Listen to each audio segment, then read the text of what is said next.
हम मीनू झा प्रणाम करै छी समस्त मिथिलावासी के एकटा सामाक गीत लऽ कऽ उपस्थित छी। आशा करै छी अहाँ सबके नीक लागत। सामा पर्व के बहुत बहुत शुभकामना सब गोटे के। धन्यवाद। जय मिथिला, जय मैथिली।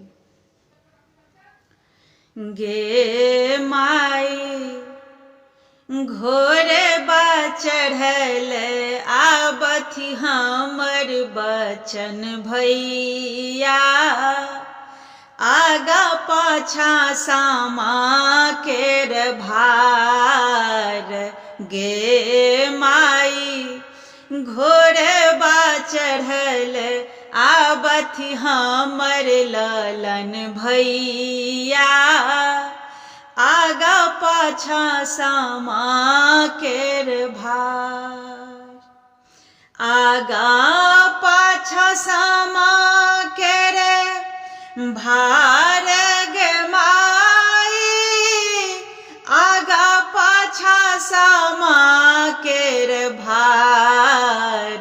गे माई घोड़ा चढ़ल आबथि हमर मोहन भैया, आगा पाछा सामा केर भार।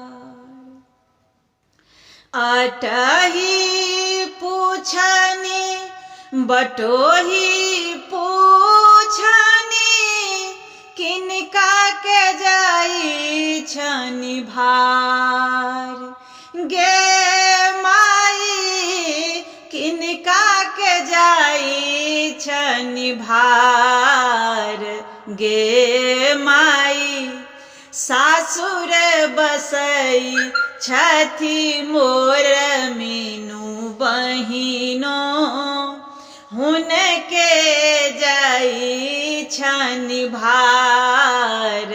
गे माई सासुर बसई छथि हमर मीनू बहिनो, हुनके जाई छनि भार। हृदय मगन भेलनि मीनू बहिनो के, देखी के भैया के द्वार। गे माई देखिते भैया के द्वार।